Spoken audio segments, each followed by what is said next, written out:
세무사님 안녕하세요. 네, 안녕하세요. 오늘은 네, 현금 입출금 네, 뭐 1,000만 원 기준 뭐 많이들 아십니다. 그쵸. 예, 은행에서도 요즘에는 뭐 때문에 보내느냐, 왜 보내느냐, 뭐 어떤 경우에는 금액이 이상이 되면 관련 서류를 갖고 와라 뭐 이런 얘기도 하거든요. 네, 맞습니다. 예. 근데 이제 오늘 FIU에 대해서 이제 말씀을 드릴 건데 네. 금융정보분석원이라고 해요. 네, 현금 입출금에 대해서 이제는 팩트 체크가 좀 필요할 것 같아서 이제 정확하게 좀 문의를 좀 드리려고 해요. 네, 네, 1,000만 원 이상 이체되는 거에 대해서 보고한다는 거는 이제 다 아신다고 했는데 네, 중요한 거는 이제 유튜브 영상이나 이런 것들 보면 뭐 이 정도는 괜찮다, 이 정도는 안 된다, 이렇게 네. 하면 뭐 안 걸린다, 오해 소지가 너무 많아요. 네, 네, 그렇습니다. 그래서 세무사님께 좀 안 그래도 좀 이 부분에 대해서 좀 정확하게 좀 여쭤보려고 했었는데 네, 현금 입출금에 대해서는요, 제가 한 20년 전에 상담을 할 때도 네. 많은 분들이 물어보던 이야기예요. 네, 이때는 FIU라는 것조차도 모를 때였고요. 그렇죠. 그 당시에는 FIU로 활용을 법적으로 못했을 네, 때예요. 네, 맞습니다. 예, 범죄자나 이런 부분들이 아니면 계좌를 열어볼 수가 없었죠. 네. 개인정보 때문에. 네, 그러나 2013년 6월 달에 국회를 통과를 하면서 전격적으로 시행을 합니다. 네, 이때부터 굉장히 많은 게 바뀌었거든요. 네, 네. 예, 세무사님. 사실 FIU법이 통과되고 난 후에 지금 현재 기준으로는 하루에 1,000만 원 이상의 현금 입출금 거래에 대해서는 자동 보고가 된다. 이렇게 이해하시면 될 것 같습니다. 그래서 사실 이렇게 주변에도 보면 개인인 경우에 내 계좌 내역이 국세청에 전달됐다 이런 통보를 받으시는 경우가 있는데요. 그런 경우에 사실 굉장히 걱정이 많이 될 수밖에 없는 상황인 거죠. 근데 이렇게 보고가 됐다 그러면 어떤 문제가 있거나 뭐 혐의가 있다 이렇게 보시면 될 것 같습니다. 그렇군요. 실제로 문제가 있다면 걱정이 매우 크실 것 같아요. 네. 왜냐 문제가 들킨 거니까. 네. 그리고 요즘에는 뭐 개인적으로 코인이나 주식, 해외 주식 투자, 뭐 선물 이런 거에 또 거래를 많이 하다 보니까 네. 금액들이 커요.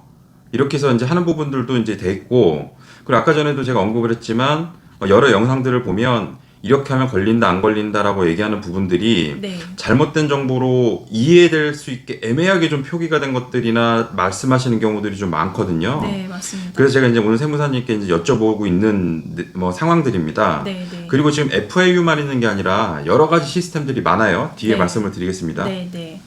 사실 많은 이제 영상들이나 뭐 글들 중에서 뭐 이렇게 하면은 걸리지 않는다 뭐 그런 부분들이 또 많이 제목화되고 내용화되어 있는데요. 이런 부분들에 또 검색도 많이 진행을 하시고 정보들이 많이 접하시다 보니 사실 그런 좀 잘못된 부분으로 이해하시는 것도 있으실 수 있는데요. 사실 법은 누구에게나 다 공평합니다. 그렇다 보니 지금 당장은 뭐 문제가 되지 않는 선이라고 하더라도 나중에는 결국에는 문제가 되실 수 있다는 거죠.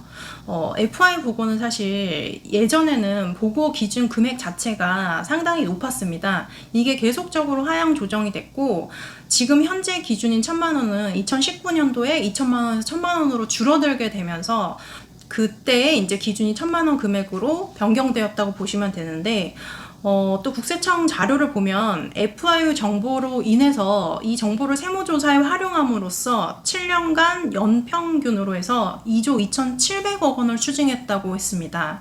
이게 연평균인 거고요. 사실적으로 2016년도부터 2020년도까지는 총 15조 8,900억 원을 추징했다는 그런 자료를 발표한 바 있습니다.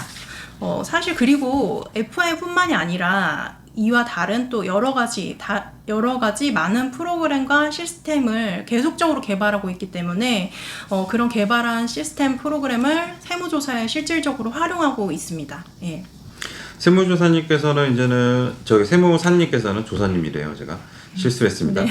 예, 조사팀장도 오래 역임을 하셨지만 네. 이제 정보팀장도 역임을 하셨어요. 네, 네. 그러다 보니까는 이런 정보들을 이제 담당을 하고 실무를 담당을 하셨기 때문에 정확하게 아실 것 같은데요.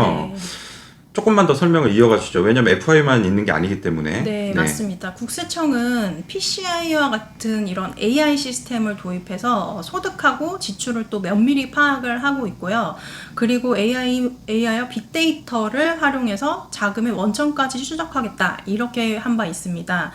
사실 이런 빅데이터, AI 시스템을 통해서 세금 탈루와 탈세를 찾아내는 데는 매우 많은 부분에 있어서 활용이 되고 있을 텐데요.